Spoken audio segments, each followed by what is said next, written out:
Hello to all. ఒక విషయం మాత్రం నిజంగా ఎవరూ చెప్పలేదు. తెలుగు ఎడిటర్గా మొదలుపెట్టినప్పుడు ఆరంభం ఇంత నిశ్శబ్దంగా ఉంటుందని. మొదటి రోజు కొంచెం భయం, రెండో రోజు కొంచెం సందేహం, మూడో రోజు నేను సరైన దారిలోనే ఉన్నానా అనే ప్రశ్న. పోస్ట్ పెట్టాను, ఎడిట్ చేశాను, కంటెంట్కి నా శక్తి అంతా పెట్టాను. కానీ అక్కడ స్పందన లేదు, మెసేజ్ లేదు, గుర్తింపు లేదు. అప్పుడు మనసులో ఒక్క మాటే తిరుగుతుంది: ఇది నిజంగా నాకు సరిపోతుందా? చుట్టూ చూస్తే ఇతరుల ప్రయాణాలు వేగంగా కనిపిస్తాయి. వాళ్ళకి క్లయింట్లు, వాళ్ళకి గుర్తింపు, వాళ్ళకి ప్రశంసలు. నాకు మాత్రం నిశ్శబ్దం. అప్పుడు అనిపించింది, నాలోనే ఏదో లోపం ఉందేమో. ఎడిటింగ్ సరైనదా? భాష బలంగా లేదా? నా నిర్ణయం తప్ప? అసలు బాధ అక్కడే మొదలవుతుంది. ఎందుకంటే మన శ్రమను ప్రశ్నించడానికంటే మనని మనమే ప్రశ్నించుకోవడం ఎక్కువ బాధ ఇస్తుంది.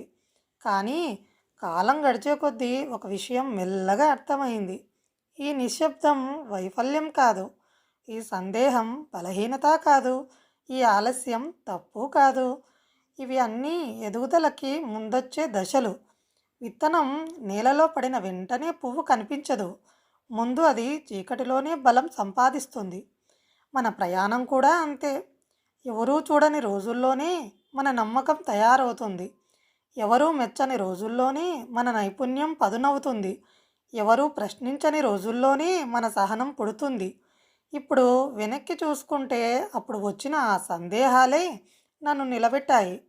అప్పుడు అనిపించిన ఆ బాధే నన్ను నిజాయితీగా చేసింది. ఆ నిశ్శబ్దమే నా గొంతుకు విలువ నేర్పింది. ఇప్పుడు నాకు స్పష్టంగా తెలుసు: అప్పుడు ఏమీ తప్పు చేయలేదు, నాలోనూ ఏ లోపం లేదు. అది కేవలం నా ప్రయాణం మొదలైన క్షణం మాత్రమే.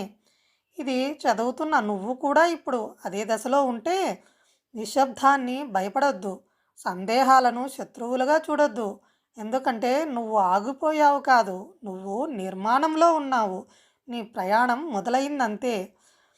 ఇప్పుడు స్పందన లేకపోయినా నీ ప్రయాణం విలువైనదే, ఎందుకంటే ఇది నీ ఆరంభం.